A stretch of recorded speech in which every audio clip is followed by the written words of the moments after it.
Vamos falar de equilíbrio químico. Para começar, temos que entender o que são reações reversíveis. Essas reações são aquelas que ocorrem em dois sentidos. Daqui para cá, a gente tem a reação direta. E daqui para cá, a gente tem a reação inversa. Então, nas reações de equilíbrio químico, sempre vai aparecer essa setinha aqui de reversibilidade, tá?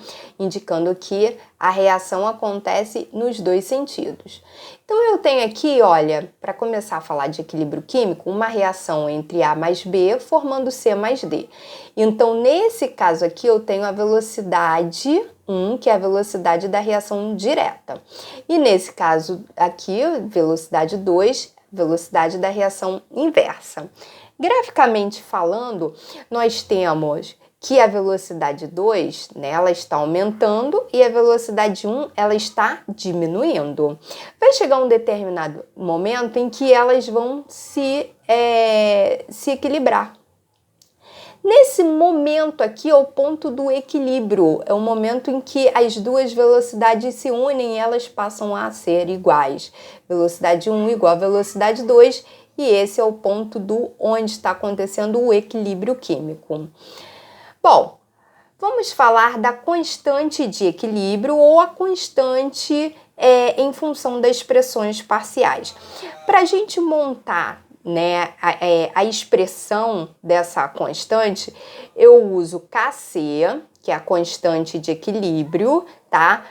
Concentração do produto dividido pela concentração do reagente. Então, esse colchete aqui significa concentração. Eu coloquei um x e y aqui, que são os coeficientes estequiométricos que vai depender da reação.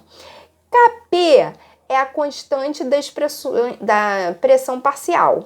Então, eu tenho a pressão do produto, né? Aqui eu tenho o coeficiente estequiométrico do produto e a pressão do reagente e o seu coeficiente estequiométrico. Então, vamos entender como funciona isso. Numa mesma reação, eu montei a expressão de Kc e a expressão de Kp. Então, eu tenho uma reação onde ela acontece, né, numa única fase, todas as substâncias são gasosas, tá?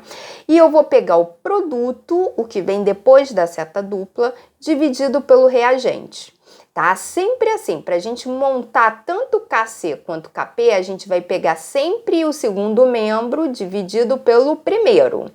Então, ó, concentração de NH3, esse 2 que equilibra a reação é o coeficiente estequiométrico, ou seja, o coeficiente aqui, ó. Então, a concentração de NH3 é ao quadrado.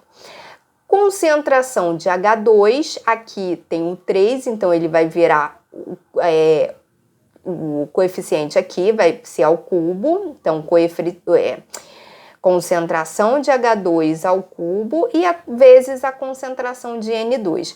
Então, reparem que eu tenho dois reagentes, mas na hora de escrever aqui na fórmula, o sinal de mais não vem para a fórmula, que é vezes, tá? Mesma coisa aqui na pressão. Então, reparem que a fórmula de Kc e de Kp, elas são bem parecidas. Aqui também eu tenho o produto dividido pelo reagente. Como o produto só tem o NH3, então vai ser ele ao quadrado. E o reagente vai ser a pressão de H2 ao cubo vezes a pressão de N2. Quando o equilíbrio for heterogêneo, né? O equilíbrio heterogêneo é quando a gente tem fases diferentes. Então, olha para essa reação aqui. Eu tenho mercúrio líquido reagindo com o gás cloro, formando uma substância sólida, tá vendo? Então, eu tenho um equilíbrio heterogêneo, porque aqui, ó, os estados físicos são diferentes. Só que para a gente representar a expressão de Kc e Kp, a gente não representa nem o líquido, nem o sólido. A gente só vai representar líquidos puros, né? A gente só vai representar os gasosos. Então, ó, Kc... Como eu não tenho produto, né? O produto aqui não vai entrar, então eu vou colocar 1 dividido pela concentração do único reagente que vai entrar na expressão, que é o Cl2. Mesma coisa para o Kp, 1 dividido pela pressão parcial de Cl2. Olha esse segundo exemplo. CaCO3 sólido, formando CaO sólido mais CO2 gasoso. Sólidos não participam da expressão, tá? Kp só participa substância gasosa.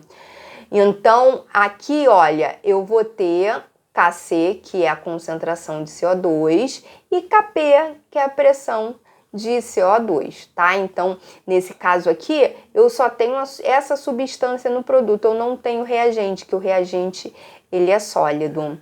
Bom, então nessa aula sobre equilíbrio químico, nós aprendemos, né, a montar as expressões de Kc e Kp.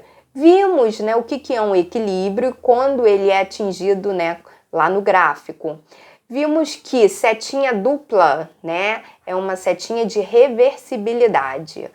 Com isso, na próxima aula, a gente vai partir para a parte de equilíbrio químico 2, onde a gente vai começar a trabalhar, né, valores dentro dessas substâncias para aplicar esses valores aí nas substâncias e calcular, né, Kc, Kp, tá bom?